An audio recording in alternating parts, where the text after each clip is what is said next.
Questions? So I have this belief that is causing me a lot of trouble. Like, always prepare for the worst. But the problem with that is I keep imagining worst case scenarios about almost everything and keep getting afraid of it. You should prepare for the worst because the worst will come. The way the Buddha put it was old age, sickness, and death. Those will come. Or at least death will come. Maybe you won't make it to old age. But the thing is,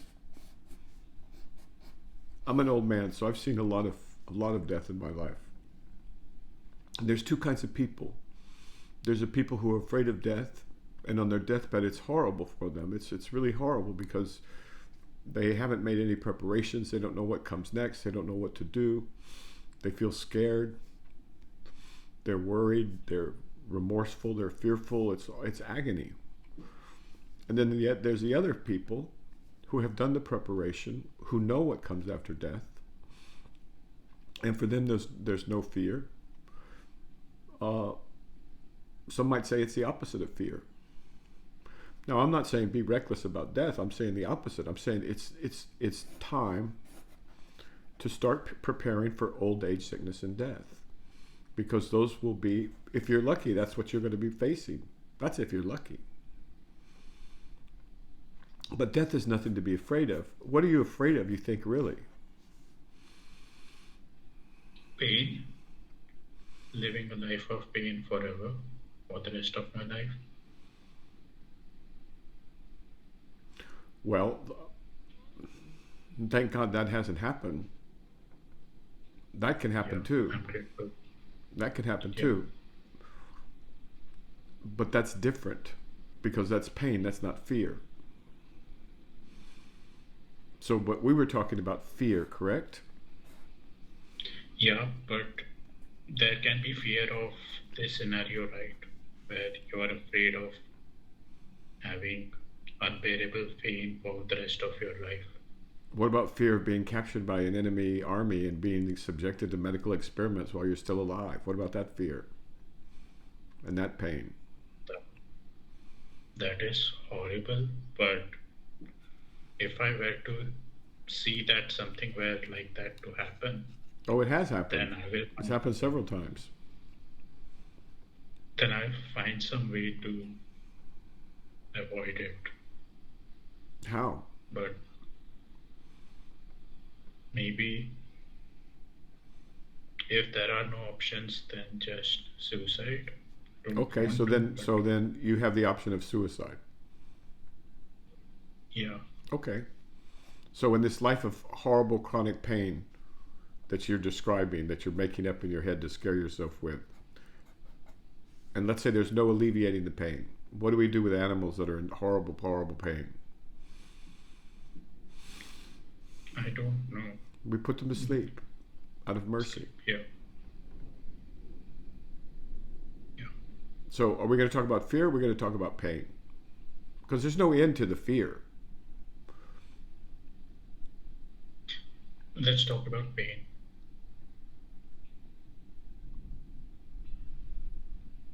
Okay, what about pain?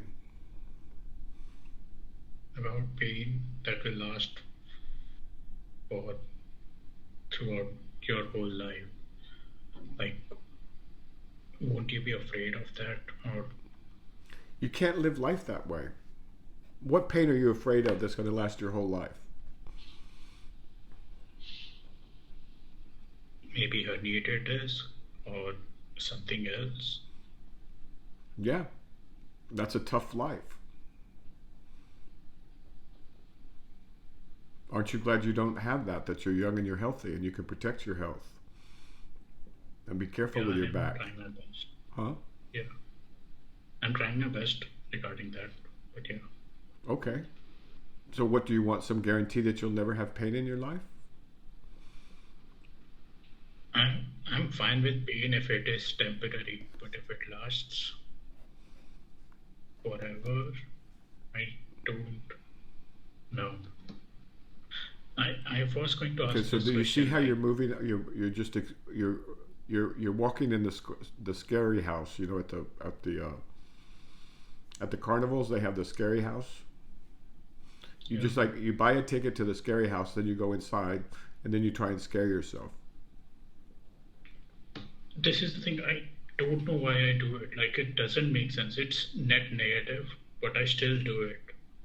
Why do Like, people is pay this money to just a go into habit? the scary house, or why do people pay money to get on the roller coaster Like, I remember to scare the wits out of themselves? and that's because sometime in their past they experienced some pleasure out of it, that their mind captured it, and now their mind is like, the only way to get pleasure is just to That's go not the only through way they some get scare pleasure. house. No.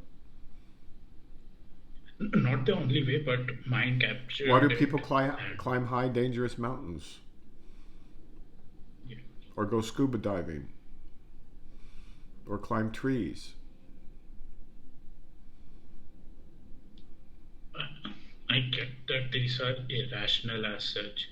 There is no reason to this. Honestly, there is no reason to anything, but yeah. What do you mean there's no reason to do anything? The reason is basically, I feel like labeling things.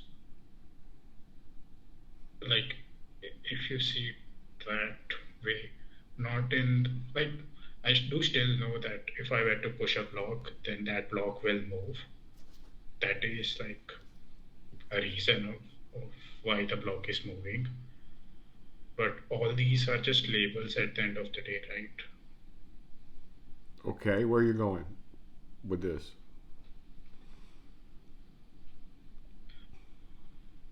Uh, I See, just if you want live in to imaginary say that, pain in the future, you will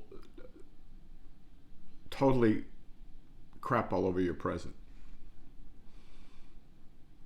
That's why every sage, every teacher, every master, whatever, they say, to be in the present. The rest is just your imagination. There's another saying, I think uh, it's like the courageous die once, the coward dies 1,000 times. So basically what you're asking is, does your mind torture you by making you fantasize about the future and horrible scenarios about the future, like you're in pain or you can't sleep or you can't work or you're homeless, and it goes on and creates all these horrible fantasies about the future. Is that fair enough? yeah, yeah.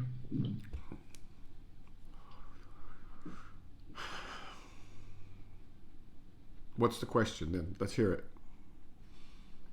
I want to hear it from My you. question is, this is illogical, like, it's net negative, yet my mind always does this. And when my mind is in that position, it's like I'm really into it. Like, I can't move out that this is just a thought that is projecting onto future, and is no real it is not a reality because I can never be in future. Correct. Like, I think my mind still believes there is some truth to that. There is some truth to that, and Truth to what? truth to my negative thinking. That if I were to, No, it is true that if you got run over by a car, you might be crippled. It's almost as if you want some life that's not human, where you're invulnerable to any of those things. That's what it sounds like you're saying. I want a world where I'm safe no matter what. the security, it wants security, but You want security no matter what. Who has security in this world? then Nobody.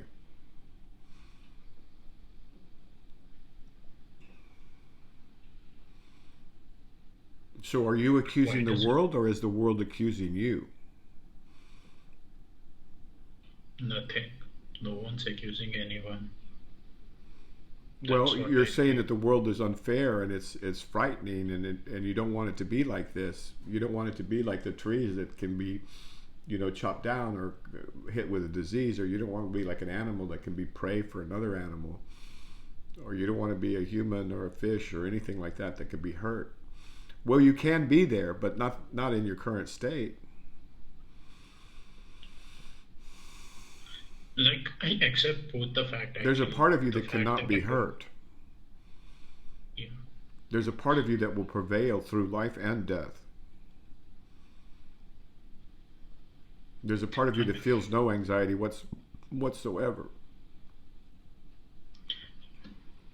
I'm, But you're identifying I'm with another self, a puny little egoic self.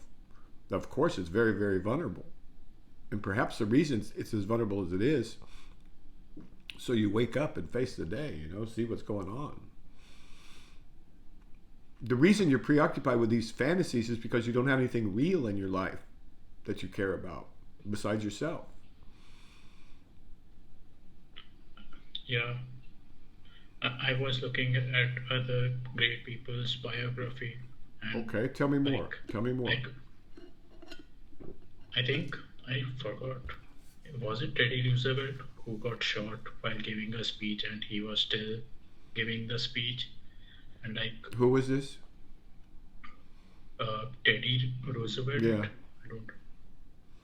And like there were a lot other peoples, and I observed that they had something greater than them, something greater than them that they care about.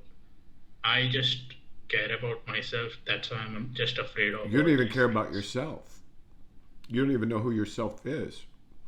You care about this imaginary little construct called the ego, which is made up of things you picked up along the way and what you imagine other people think of you and what you think of yourself. That's not even yourself. That's just a little construct that you made, a little idea that you constructed out of the pieces. So don't say you care about yourself. You care about your ego and your body. But you don't know how to take care of those either because all you do is suffer, like so many other people. So let's just get the language straight. You don't care about yourself. Yes. I Because if you did, yeah you'd I study a lot harder. You'd learn a lot more. And you'd find out who you really are. regarding who am I I I have a theory. I Okay? I feel I am A my theory. awareness. You think what? Theory, who am I? I am the awareness. Like it is something that is what I observed is it is something that is awake every second. Like if I am awake, I know I am aware sometimes. Not.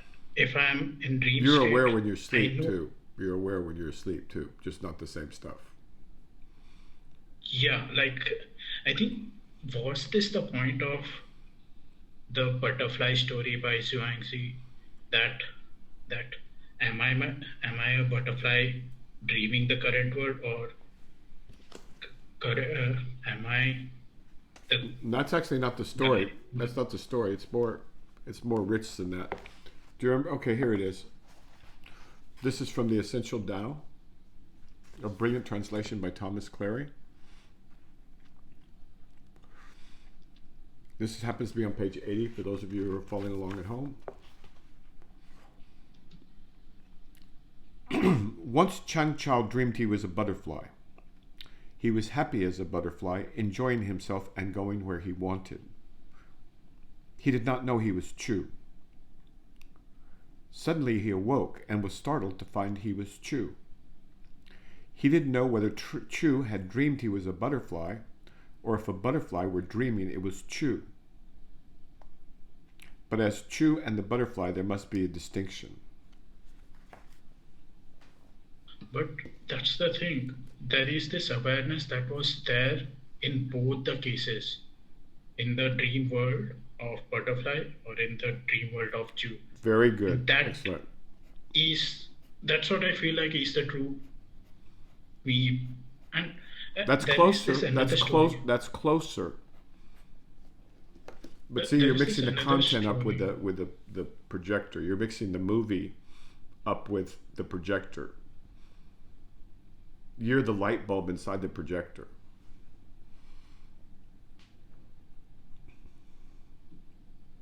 Light bulb inside the projector.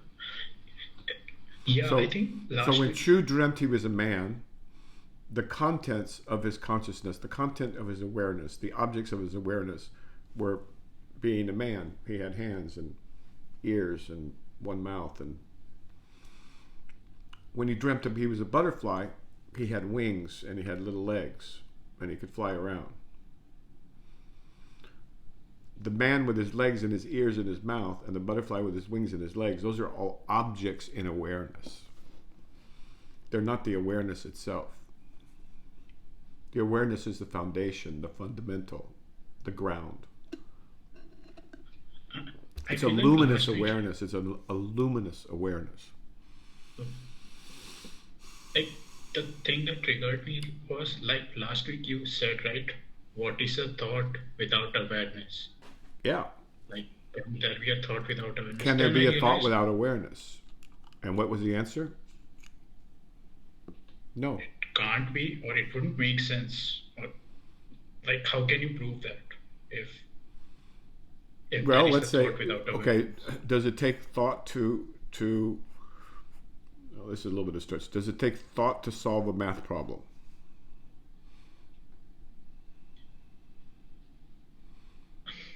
I don't know, to be honest, because by the time you solve a math problem, when you have already solved it, the only thing that's what my experience is like.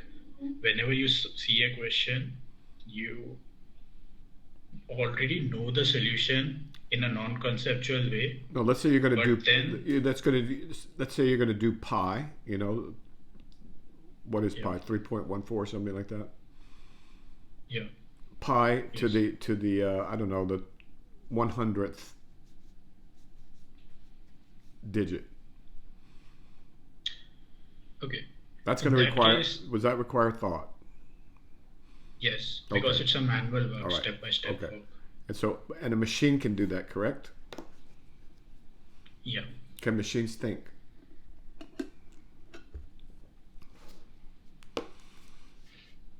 not right now. I don't think so. What's the difference between They thought just and a have, calculation? Mathematical thought and a calculation. Or arithmetic thought and a calculation. it's just memory. They, I know what I tried some algorithm. I know what needs to be done, the process, and then I So use does the that same machine. process So in does the different machine, work. right? The Yeah, machine knows how to do that. But you're not calling that thought. Why not?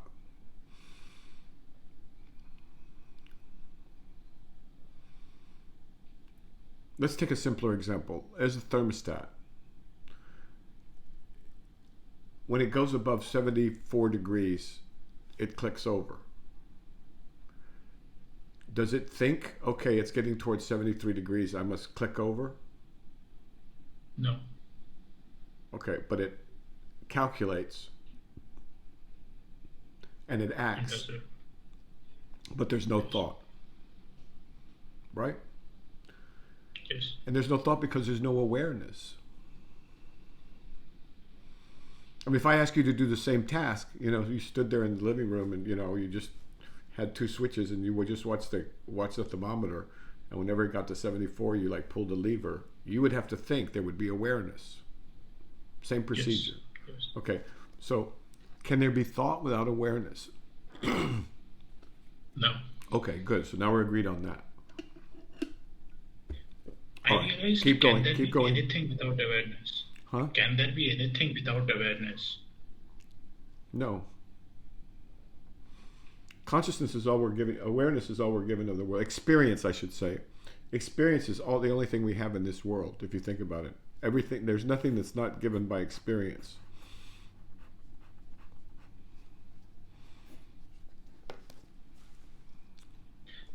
I have one thing though. What about Wait a minute. Do you deep understand? Did sleep? you understand what I said? Can you think of something that's not given by experience? Not given by experience. In this world that we can know of, that's not, we don't know, we know of some way but by experience. I mean, if you consider the genetic to be experience of our ancestors, then I don't think so. The genetic to be the experience of our ancestors. What is the genetic? Genetics, basically, like the primal desires of us being like, if we are hungry. How do we see that? How do we experience that? How would we even know it was there if we didn't experience it? We can't. That's right. So no it's only by experience that we know anything of this world. It's only by, and that experience requires consciousness or awareness. And that awareness is your primal state. Whatever happens in that awareness, you could call your life, you could call it an event, you could call it a TV show, you could call it a drama, you could call it a fear about the future, you could call it fear of, pain, fear of being alone, fear of old age, sickness, and death. But see, that's all just within awareness. It's not awareness itself. Awareness itself cannot be touched or scratched or harmed or diminished or elevated or made bigger or made smaller or made anything. You can't. It's the foundation of not just this world, but all of the worlds. Not just this universe, but all of the universes. Or the Buddha verses. Have you read the flower ornament? It would really help you, my friend. The flower ornament scripture. I do have the hard copy, but you have to be patient with it. You have to be patient. And but gradually it'll get you, and then it'll transform your mind. But see, the good things in this life take dedication. You can't just buy a ticket and go there. Take it from an old man. Okay, sir? Yeah. I had a question regarding this. What about deep sleep? When you are in deep sleep, like, it feels as if there is a break of consciousness. It feels that way. What happened during that? But how? I don't know. You can't. You could be in a very, very deep sleep, and someone can, you can talk to anesthesiologists about this, but you can rub their leg with a feather, and their leg will move, or they'll dream that they're walking through a field. Someone could be in a very, very deep sleep, almost comatose, and you can poke them in the chest. They can feel pain, and they can feel other heat. I imagine other things like that, and the body continues moving. This deep sleep is just a chance for the brain to refresh itself, clean out the toxins, reset, reorganize, and do all the stuff it needs to do. It's like maintenance every night.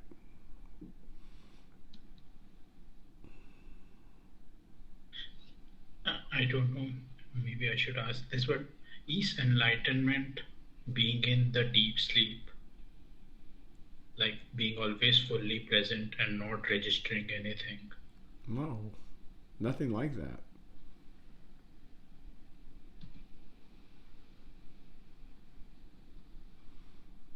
Okay. Yeah, well, I think what's indicated is just for you to wake up. And then your fears are over. I don't know. I still feel like all this is just an idea for me. I still don't know it as a fact. I know. See, that's the problem. That's why you're petrified by fears and anxieties and all these other things that are torturing you. Because you don't know who you are or what you are or why you're here or what this is about. But why? Why I still can't see this? Imagine you took let's say you have a really happy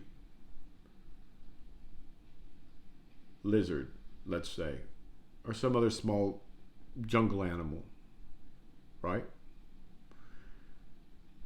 and he's happy as a lizard can be, running up and down the trees, messing with the leaves and messing with the other insects and hanging out with the other lizards and burrowing in the dirt and scrambling along the bark of the trees and just enjoying the sun and the breeze and the rain when it comes and all that. Is just having a grand old lizard life. And then you take him and then you drop him in the middle of let's say a CVS pharmacy. All the lights are very, very bright. There are no trees. There's no nighttime. The lights are on all the time. Everything's in plastic. It's cold, and he's running around like crazy, and he's not happy, or he doesn't know what to do because he's completely outside of his element. Right? The poor lizard. Yes. So being on the earth without knowing who or what you are or why you're here is like being that lizard in the supermarket. Of course it's uncomfortable. You don't know where home is yet. But I do have some idea about it, right? But yeah, but the lizard has an idea of what home was. But as long as he's living in the supermarket, he's never going to feel right. It's too cold, too bright.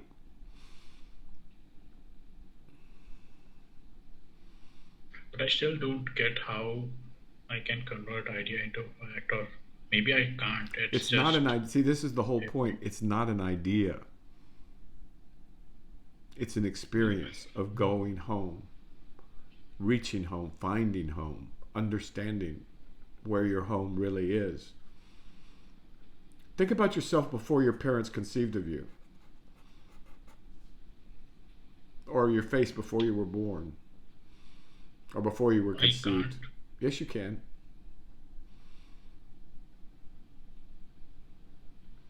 Before I was born. Sure you can. But it will be somewhat similar to like deep sleep, right?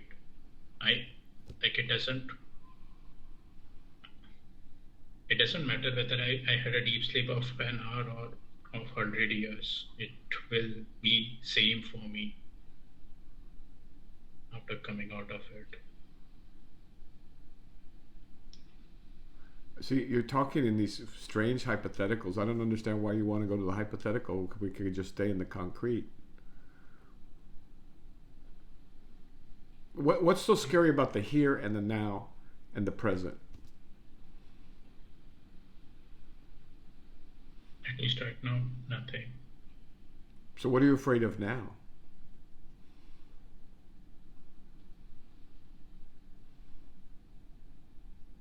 Is there a panic attack now? Or an attack of panic, I should say, now? No. Okay.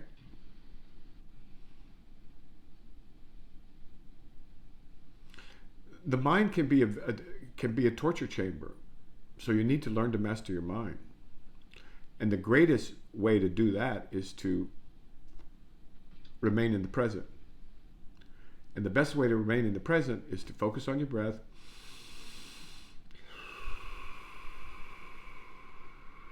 As you go throughout your day, or to have a little mantra that you say to yourself, silently, right? And or to have a prayer that you repeat over and over and over. But you got to stay in the present. If you start wandering around in your fantasies, you're going to find some really dark, dark, dark places. And you'll suffer completely needlessly.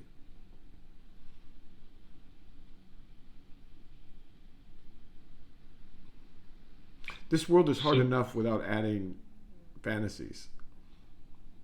It's self-indulgent is what it is.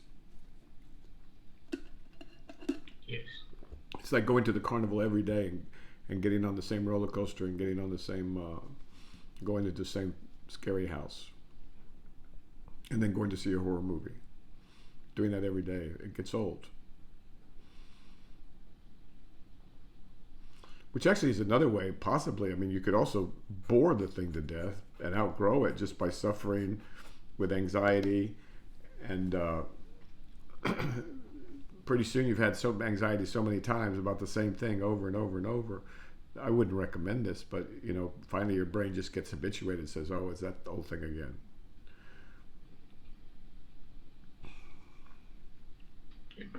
It has almost been the case with me now. Well, why don't you just drop it? Just drop it. But see, you can't drop it without picking up something else, and that something else has to be living in the present. And for you, I'm speaking to you specifically.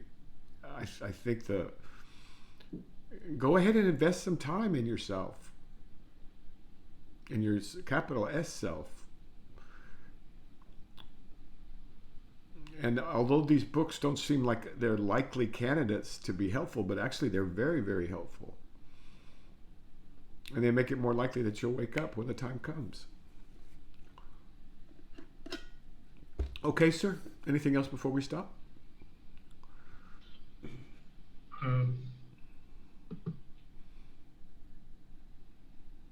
No. All right. Well, take good care.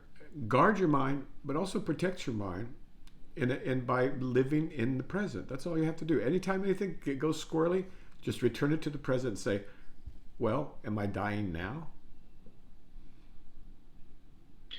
So even if I have some bad feelings, I'll just need to be present and just observe. What other choice do you have? Actually, none. You can go screaming for a parent or for a surrogate parent, but you're a grown man now. Yep. You know, your mommy's not going to be there. Mommy's not there, you know? Yep. Figuratively. You see what I'm saying? You'll be fine. Yep. You'll be fine. Okay, sir? Yes. Keep the faith. Bye. Take good care. Ciao.